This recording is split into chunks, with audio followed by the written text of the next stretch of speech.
ছেড়ে দে বাপ, কি করেছে মেয়েটা? এইটুকু বাচ্চা মেয়েকে চেলাকাঠ দিয়ে কেউ মারে? মরে যাবে তো মেয়েটা। যাক, মরে যাক। এইরকম বেয়াদব থাকার চেয়ে না থাকাই ভালো। কিন্তু কি করেছে সে, বলবি তো নাকি? সকাল সকাল ঘুম থেকে উঠে ডাকাতের মতো রুদ্ররূপ ধরলি কেন, হ্যাঁ?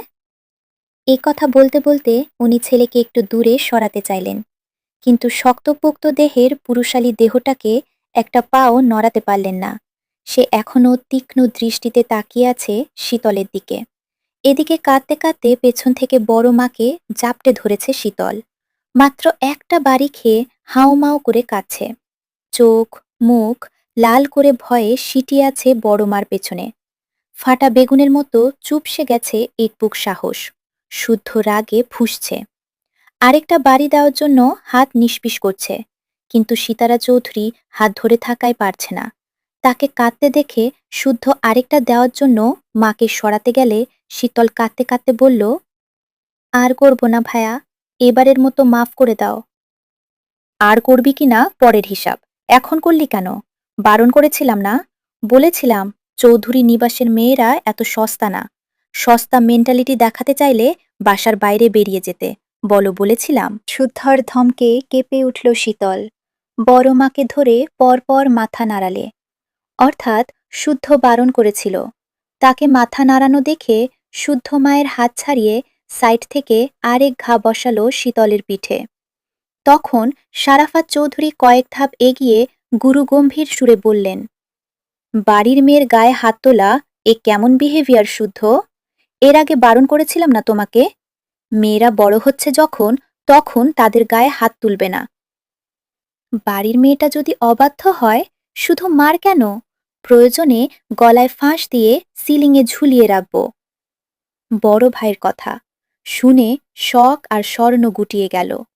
ভয়ে একে অপরের মুখ চাওয়া চাবি করল, কারণ তারাও সদ্য প্রেমে মজেছে। এ কথা যদি শুদ্ধ জানে, ওদের মেরে শুটকি করে রোদে শুকাতে দেবে। বেঁচে থাকলে অনেক প্রেম করা যাবে। ছেলের কথা শুনে সারাফাত চৌধুরী খুব বিরক্ত হলেন। তাচ্ছিল্যের নজরে তাকিয়ে রইলেন। এই ছেলেকে কিছু বলা না বলা দুটোই সমান। মুখ তো নয়, যেন ধারালো ব্লেড। যা বলবে কাট কাট উত্তর যেন প্রস্তুতই থাকে। তবুও তিনি দমে গেলেন না, ছেলেকে শাসিয়ে বললেন, সে যতই অন্যায় করুন সেসব দেখার জন্য আমছি। তুমি কেন মারবে? কারো অপকর্ম যদি আমার সম্মানে সামান্য ছিঁড়ে ফোঁটাও দাগ লাগায়, তাহলে আমি তাকে ছেড়ে দেব না, সে হোক বাদামা কিংবা কাজিন। এ কথা বলে সে শীতলের দিকে তাকালো। ভয় পেয়ে শীতল সিটিয়ে গেল বড় মায়ের পেছনে। শুদ্ধ তখন অপর হাতে থাকা শীতলের মোবাইলটা সজোরে আছাড় মারল মেঝেতে। মোবাইলটা ভেঙে চুড়ে থান থান হয়ে ছিটিয়ে গেল চারদিকে। শখের মোবাইলের করুণ দশা দেখে শীতলের কান্নার গতি বাড়ল। কত কেঁদে কেটে ফোনটা কিনেছিল সে, অথচ এই বর্বর লোকটা ফোনের জান কব্জ করে নিল। তখন সারাফাত চৌধুরী কিছু বলার আগে সাফওয়ান চৌধুরী শুদ্ধকে জিজ্ঞাসা করল, কি করেছে শীতল? মারছিস কেন, বলবি তো নাকি? শুদ্ধ নিজের মুখে কিছু বলল না। বাধ্য হয়ে শীতলই ফোপাতে ফোপাতে বলল, টিকটক করেছি। তাকে অর্ধেক কথা লুকাতে দেখে শুদ্ধ ভ্রু বাঁকাতেই পুনরায় বলল, 4 দিন হলো একটা প্রেমও করছি। এ কথা শুনে উপস্থিতের সকলের বিস্মিত নজর গিয়ে পড়ল শীতলের দিকে। বলে কি এই মেয়ে, মাথা ঠিক আছে এর? তখন শুদ্ধ স্বর্ণ আর শখের দিকে তাকিয়ে কড়াকা কণ্ঠে শুধাল, তোরা জানতি না? দু বোন এবার ভয়ে গুটিয়ে গেল। ভয়ার্তের ছাপটা তাদের চেহারায় ফুটে উঠল। এই কথা তারা জানত।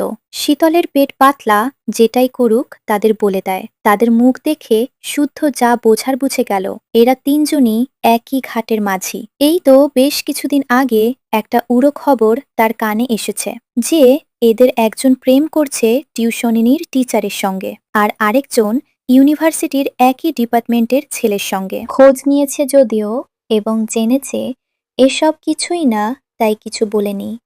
কিন্তু এখন বলতে হবে।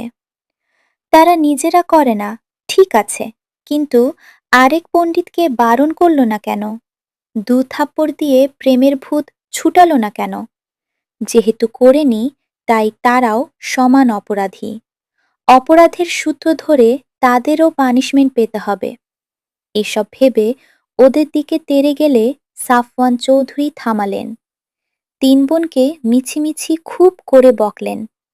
মেজ বাবার বকাঝকা শুনে শখ, স্বর্ণ ও শীতল মাথা নিচু করে দাঁড়িয়ে রইল। অতপর এদিকের পরিস্থিতি সামলে নাস্তার পর্ব শেষ করে যে যার যার কর্মক্ষেত্রের উদ্দেশ্যে বেরিয়ে পড়লেন। শারাফাত ও সাফওয়ান চৌধুরী উনাদের অফিসে চলে গেলেন। উনারা নিজস্ব আলাদা আলাদা ব্যবসা দেখাশোনা করেন। শাহাদাত চৌধুরী আর্মি অফিসার, কিছুদিনের জন্য ছুটিতে এসেছেন। বর্তমানে আছেন চট্টগ্রামে। শারাফাত চৌধুরী বাড়ির বড় কর্তা। উনার সহধর্মিণী সীতারা চৌধুরী এবং তার ৩ সন্তান সায়ন, শুদ্ধ, শখ। সায়ন পরিবারের বিরুদ্ধে গিয়ে রাজনীতি বেছে নিয়েছে। বলা যায় বড় মাপের রাজনীতিবিদ সে।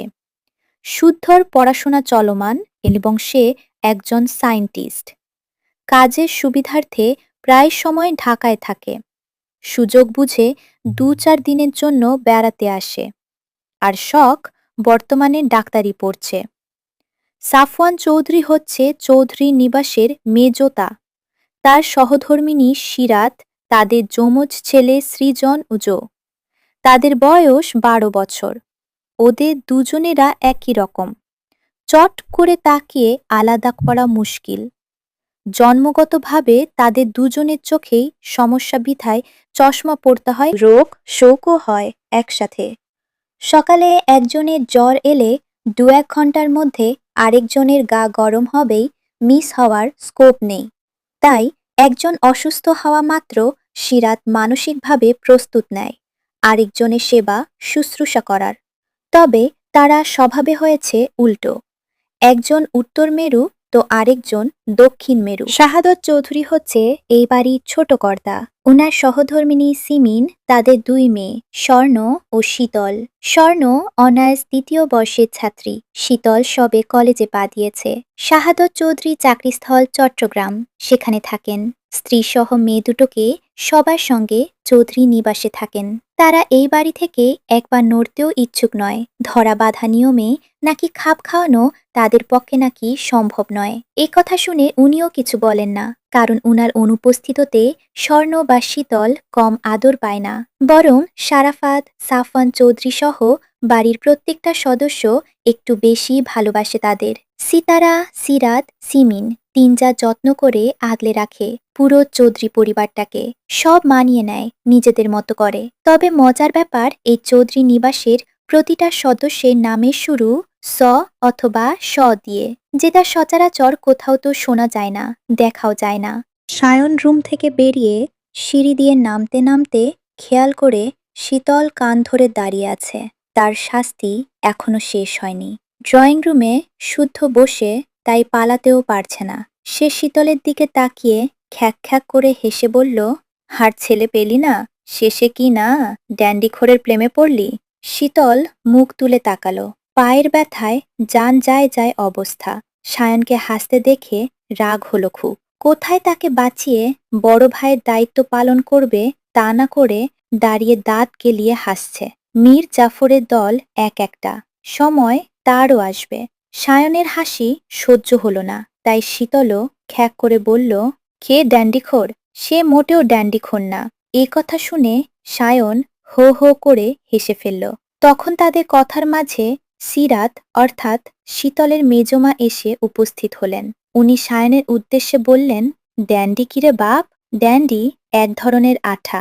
ড্যানড্রাইট অ্যাডহেসিভ নামের আঠাকে ছোট করে ড্যান্ডি বলে। ইলেকট্রনিক যন্ত্রপাতি, ডিভাইস, চামড়া এবং প্লাস্টিকের পণ্য জোড়া লাগানোর কাজে ব্যবহৃত হয় ড্যান্ডি।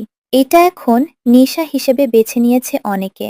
সায়নের কথা চোখ সিরাতের চোখ কপালে উঠে গেল। উনি আঁতকে উঠে বললেন, হ্যাঁ রে শীতল, শেষে কি না আঠাখোরকে পছন্দ হলো তোর? বেকআপ করে ফেলো মা, আঠাখোর জামাই চাই না আমাদের। আঠা দিয়ে জামাই আপ্যায়ন করে কিভাবে তাও তো জানি না। মেজমায়ের কথা শুনে সায়নের হাসি বেড়ে গেল। সে হাসতে হাসতে বলল, কেন মেজমা? আঠা দিয়ে সব আইটেম বানাবে, আঠার পোলাও, আঠার কোরমা, আঠার রোস্ট, আঠার কালা ভুনা, আমাদের শীতলের ইউনিক জামাই বলে কথা, তাকে ইউনিক অ্যাপায়ন না করলে চলে?